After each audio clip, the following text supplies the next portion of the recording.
The night I found out my father had been arrested for assaulting a man in a parking lot, everything inside me cracked wide open like ice underfoot. I wasn't shocked because it was out of character. God no, my father had always worn rage like a second skin. What stunned me was the reason. The man he attacked was my boyfriend Jamie, my first love. The person I had kissed under a thunderstorm in the back of his rusted-out Subaru 2 weeks prior, heart hammering like it was trying to tear its way out of my chest. I hadn't told anyone, not even Jamie, that I came out to my father the night before the attack. I thought I was doing the brave thing. I thought honesty would bring some twisted form of freedom. Instead, I handed my father a loaded weapon and told him where to aim. What no one knew was that Jamie had begged me not to tell. "He's not like your mom," he whispered in my ear after we made love for the first time. "Some people wear hate like a badge." I had laughed, stupid and young and way too hopeful. "He's my dad, he'll come around." Jamie's silence was heavy then. He pulled me into him like he knew something I didn't, like he had seen how these things play out. I should have listened. But I was 17 and in love and thought love was supposed to be this defiant, blazing thing that could burn through anything.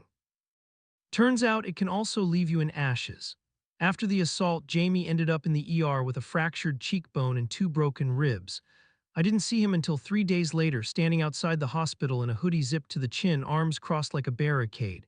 When our eyes met, he looked away, not out of shame, but like he didn't recognize me anymore. And honestly, I didn't recognize myself either. Guilt had rewired my insides. I kept thinking I did this. I handed the wolf the key to the pen. But what killed me most was what came next. Jamie didn't leave me. He forgave me. With cracked ribs and a black eye, he forgave me. "You didn't hit me," he said, voice soft but unshakable. "But if you let this break you, then he still wins." It was the first time I realized love doesn't just show up in perfect lighting with background music swelling. Sometimes it comes bloodied and bruised, standing stubbornly in the cold, holding your hand like a damn dare. And despite everything, despite my world collapsing, I took that hand. I didn't know then that this was only the beginning, that Jamie wasn't just the boy I loved. He was going to be the biggest risk I'd ever take and somehow impossibly my greatest reward. The day I visited my father in jail was the longest of my life. I hadn't seen him since that night, the one where I told him the truth, the one where he yelled at me for being weak, for choosing a disgusting life. But sitting across from him, separated by thick glass and a metal phone, felt different. His eyes, once sharp and unforgiving, looked old, defeated even. Maybe it was the shock of seeing me at all, or maybe it was the reality that his own son was in love with a man he had beaten for the simple crime of existing. He had always said he loved me, but it didn't take long for me to realize that love was conditional. That night, his fists were the boundary he'd drawn between who I was and who he thought I should be. "I'm sorry," he said, his voice low, rough with regret, or maybe just the echo of the words he had never said before. "I was wrong. I shouldn't have hurt him, and I shouldn't have said what I did to you." There was no apology for what he had said to me, for the years of silence when I needed him to accept me, to tell me it was okay to be me. There was no apology for the cruel words he had spit in my face or for turning my mother into an empty shell, terrified of her own reflection. But that moment, that apology felt hollow and broken. I realized the only thing he was truly sorry for was getting caught. It wasn't the hate he felt that tormented him, it was the shame. And in that bitter truth, I understood something I wasn't ready to face. No matter how much I wanted to fix things with my father, no matter how much I longed for his approval, Jamie had become the person I needed more than anything else. He was the one who stood by me when I thought the whole world had collapsed. I wanted to turn away from this cruel, broken man who was my father, but Jamie had shown me that love wasn't about easy apologies or perfect relationships. It was about choosing each other even when things fell apart. And so I did. I chose Jamie. I hung up the phone, feeling the weight of my decision like a scar deep in my chest. I had no idea how to rebuild what had been shattered, but I was sure that the pieces I cared about were the ones Jamie and I would put back together alone. When I left the jail, I thought about how Jamie's face had softened when I told him about the visit, how he'd kissed me in the parking lot outside the hospital, his fingers tangled in my hair. He wasn't angry, he wasn't resentful. He was steady, like the promise I didn't know how to make yet, but one I was determined to keep. I thought for a moment that Jamie's love wasn't just a safe harbor, it was the lifeline I needed to escape a storm I'd been drowning in for years. But the thing about drowning is you don't realize it until you're already gasping for air. And soon enough, I would find that saving myself wouldn't be the hardest part of my journey. The truth hit me like a freight train one morning, just 2 weeks after the visit to the jail. Jamie was gone. I don't mean gone in the sense that he left me a note or told me it was over. I mean gone completely. I woke up to an empty apartment, the silence of it cutting deeper than any words ever could. I tried calling his phone again, but it went straight to voicemail. There were no texts, no emails, nothing. I thought it was some kind of cruel joke, or maybe he was punishing me for not fighting harder against my father's hate. But the hours passed and the weight in my chest grew. Something was wrong. Something was so profoundly wrong, and I didn't know how to fix it. Jamie had been my anchor, the one constant in the swirling chaos of my life. Without him, I was untethered, lost in a storm that no amount of willpower could navigate. It wasn't until I ran into his best friend Alex at a coffee shop that I began to unravel the truth. Alex was sitting by the window, tapping his fingers nervously on a cup of half-drunk coffee, eyes darting between the door and his phone. When I sat down, he didn't say a word at first, but his face betrayed him. It was in the way his lips pressed tight, the way his shoulders hunched, like he was holding something back that was too heavy to say. "He's gone, isn't he?" I asked, even though I already knew the answer. Alex nodded, his eyes full of guilt and regret. "I didn't want to be the one to tell you," he murmured. "But he went to see his family. They're out in the mountains upstate. His mom, his dad, they don't know about you. They never did. He couldn't do it, Ethan. He just couldn't. After everything with your dad, it was too much. He needed to figure out if he could still be the person you need him to be."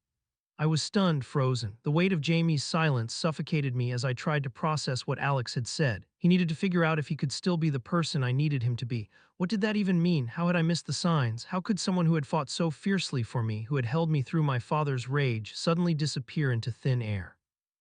But it wasn't just the distance between us that hurt. It was the realization that maybe I had asked him to be too much. I had asked him to carry a burden that wasn't his to bear. I had been so consumed with my own pain, my own fight for acceptance, that I hadn't seen the toll it was taking on him. Jamie had loved me fiercely, but love wasn't supposed to be a battlefield. It was supposed to be a place of rest, a shelter from all the storms we couldn't control. I left the coffee shop in a daze, the weight of the world pressing down on me, a thousand thoughts running through my head. I knew what I had to do next. I had to go to him. I had to find him and make him understand that no matter how far he ran, no matter how many miles stretched between us, I would fight for us. But when I got to his parents' cabin upstate, I realized something more devastating. His family didn't know about me. They didn't know the real reason he had left. They didn't know us. And as I stood on the porch, knocking again and again with no answer, the loneliness of that truth hit me like a brick. I wasn't just fighting for Jamie, I was fighting against everything that had held him back from the love we shared, against the very forces that had shaped him into someone who couldn't see his own worth. And maybe, just maybe, I wasn't the only one in need of saving. I don't know how long I stood on that porch, knocking desperately, the cold creeping into my bones before I finally gave up and sat on the steps, my head in my hands. I felt more alone than I ever had before, as though Jamie had never been real, as though everything between us was just some dream I had conjured up to escape the crushing reality of my father's world. And yet, in that crushing emptiness, I felt something stir, a realization that perhaps it wasn't just Jamie I needed to fight for. It was myself. I had been so wrapped up in trying to find my place in a world that rejected me that I had lost sight of who I was, who I wanted to become. Jamie had been my anchor, but I was the one who had let him go. And maybe that was the hardest truth to swallow, that in my desperation to fix everything, I had broken us both. I stood up, wiping the tears from my face, and started walking down the gravel road that led away from the cabin. I didn't know where I was going, but for the first time in weeks, I didn't feel the urge to run after him. Instead, I felt a strange pull towards something else, something that was mine alone. As I walked, my phone buzzed in my pocket. I pulled it out, half expecting it to be some pitying message from Alex telling me Jamie had decided to go home, or worse, to apologize for not telling me sooner. But when I opened the message, it was from Jamie. Just a simple text with a single sentence that sent a shiver down my spine. "I'm not sure if I'll ever be the man you need me to be, Ethan, but I need you to know you were never the problem. I was." I stopped in my tracks, the weight of those words hanging in the air. It felt like the universe had just cracked open and poured its entire weight into my chest. For a moment, I couldn't breathe. I had wanted this apology for so long, wanted him to say the words that would make everything make sense, that would somehow make the ache inside me stop. But there they were, right in front of me, and they weren't enough. Because the truth was, I had always known it wasn't just about Jamie. It was about the both of us. We had been trying to heal from wounds neither of us had caused, fighting against ghosts that weren't even ours to fight. And I had asked him to carry the weight of my world on his shoulders, never realizing how heavy that burden would be. I sat down by the side of the road, my phone still in my hand, and allowed myself to cry, really cry for the first time in months. Not because Jamie had left, not because my father had rejected me, but because I had never allowed myself the space to grieve everything that had led me here. The years of silence, the shame I carried from the moment I realized I was different, the ways I had clung to a love that was never mine to possess in the first place. But in those tears, something shifted. It was the moment I finally realized that my journey was never about fixing anyone else. It was about fixing myself. The message from Jamie wasn't the end of our story, but it was the beginning of a new chapter, one where I had to let go of the idea that love could save me. I had to save myself first. I didn't hear from Jamie for another week. In that time, I did the hardest thing I've ever done. I let him go, not because I didn't love him, but because I had to face something I had been running from for so long. I was terrified of living a life where I wasn't enough for anyone. I had spent years convincing myself that if I could just love deeply enough, if I could be enough, it would fix everything. But when I finally sat in the silence of my own soul, I realized that I had been using love as a shield to protect me from the harder truths about myself, the truths that had nothing to do with Jamie or my father. I had to learn how to stand alone, to be whole in my own skin without needing someone else to validate my worth. So I started going to therapy. I began untangling the mess of shame and fear I had woven into my identity over the years. I reached out to old friends who had watched me pretend to be someone I wasn't, apologized for shutting them out when I was too scared to be honest.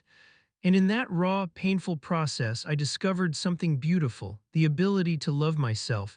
It wasn't instant, it wasn't easy.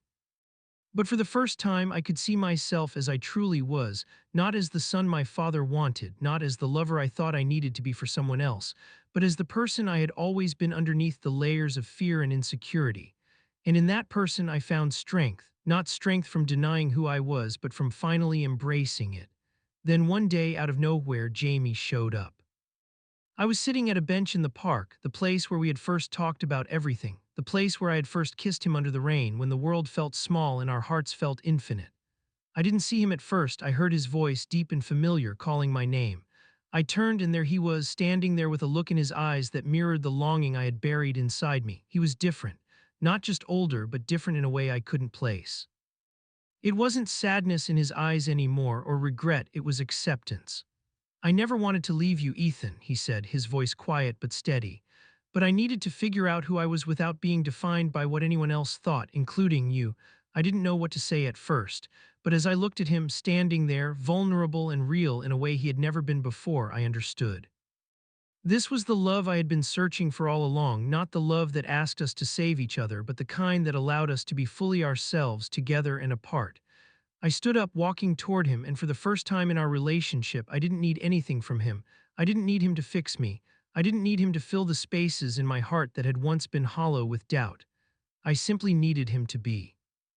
When I reached him, I took his hand not as a lifeline, but as a connection between two people who had fought, struggled, and finally learned how to heal. He was my biggest risk and my greatest reward, not because he had changed everything for me, but because he had helped me change myself. And in that moment, I realized love doesn't always need a grand, sweeping gesture to be profound. Sometimes, love is about learning to stand beside each other in the quiet, uncertain spaces of life, and finding a way to hold on to what is real, despite everything that tries to tear us apart.